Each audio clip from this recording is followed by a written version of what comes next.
बलिया, एक छोटा सा शहर। यहां की गलियों में एक कहानी छिपी है।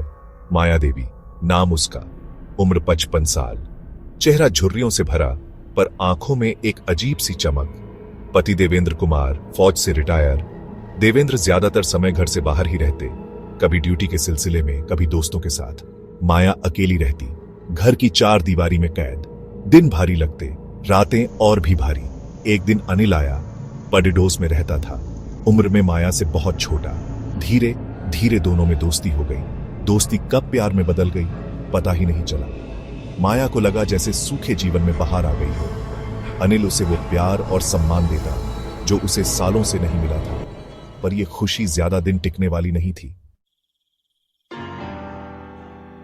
देवेंद्र को शक हुआ। उसने माया पर नजर रखनी शुरू कर दी। एक दिन उसने दोनों को साथ देख लिया। गुस्से से उसका पारा चढ़ गया। घर में हंगामा हुआ, मारपीट हुई। देवेंद्र ने माया को बदनाम करने की धमकी दी। माया डर गई। अनिल के साथ भागने की बात करने लगी, पर अनिल भागना नहीं चाहता था। वो माया को अपने पास रखना चाहता था, हमेशा के लिए। इसके लिए उसे देवेंद्र को रास्ते से हटाना था। एक दिन अनिल अपने दो दोस्तों सतीश और मिथिलेश को लेकर आया। देवेंद्र घर पर अकेला था। चारों ने मिलकर उसकी हत्या कर दी। लाश को ठिकाने लगाने के लिए उन्होंने उसे 6 टुकड़ों में काट डाला। टुकड़ों को पॉलीथीन में भरकर खेत में फेंक दिया। माया चुपचाप सब देखती रही। उसके अंदर एक अजीब सी शांति थी, जैसे सालों से जो बोझ उसके सीने पर था वो उतर गया हो। अगले दिन गांव वालों को खेत में लाश के टुकड़े मिले। हड्डकंप मच गया।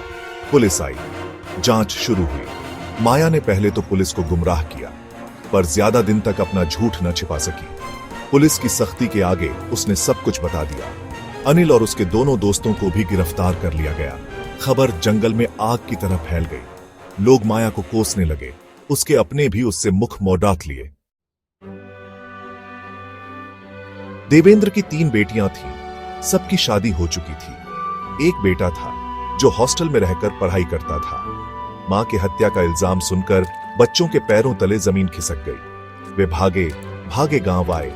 मां को जेल में देखा तो उनका गुस्सा 7वें आसमान पर था। मां ने जो किया उसे वे हजम नहीं कर पा रहे थे। जीवन टुकड़ों में बंट चुका था। देवेंद्र की जिंदगी छिन गई। माया जेल की सलाखों के पीछे थी। बच्चों के सिर से मां बाप का साया उठ गया। बलिया कांड ने पूरे देश को हिला दिया। हर तरफ इसी की चर्चा थी। अखबारों में खबरें छपी, टीवी पर बहस हुई, सोशल मीडिया पर लोगों ने अपनी राय दी। कुछ ने माया को दोषी ठहराया, कुछ ने देवेंद्र को, कुछ ने समाज को। पर सच तो यह था कि इस पूरी घटना में कोई भी जीता नहीं था। सब हारे थे। खबरों की चकाचौंध धीरे धीरे फीकी पड़ी गई। लोगों का ध्यान किसी और मुद्दे पर चला गया। पर बलिया की गलियों में हुई यह घटना हमेशा के लिए दर्ज हो गई।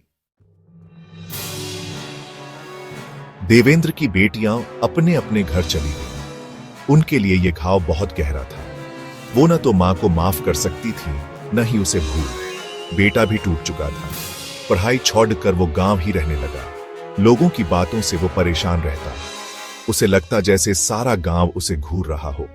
मां के प्यार की सजा उसे मिल रही थी। जिस उम्र में उसे अपने सपने पूरे करने चाहिए थे, उस उम्र में वो जिंदगी का बोझ ढो रहा था। बलिया कांड ने समाज के सामने कई सवाल खड़े कर दिए। क्या प्यार की कोई उम्र होती है? क्या गलत रिश्ते की सजा हत्या हो सकती है? क्या बच्चों को मां बाप की गलतियों की सजा भुगतनी पड़ी रहती है? इन सवालों के जवाब आसान नहीं है, पर एक बात तो साफ है कि हमें अपने रिश्तों को समझना होगा, उन्हें निभाना होगा, गलत फैसलों से बचना होगा, वरना नतीजे बहुत बुरे हो सकते हैं। बलिया कांड इसकी एक जीती जागती मिसाल है। जिंदगी एक उलझी हुई पहेली है। यहां कौन कब किस मोड़ पर पहुंच जाए कुछ कह नहीं सकते। माया ने जो किया उसकी कोई सफाई नहीं हो सकती। प्यार के नाम पर उसने एक जघन्य अपराध किया। उसकी यह भूल उसे तमाम उम्र सताती रहेगी। जेल की सलाखों में रहकर वो हर रोज अपनी गलती की सजा काटेगी, और यही होगी उसके पाप की कमाई, मौत से बड़ी सजा।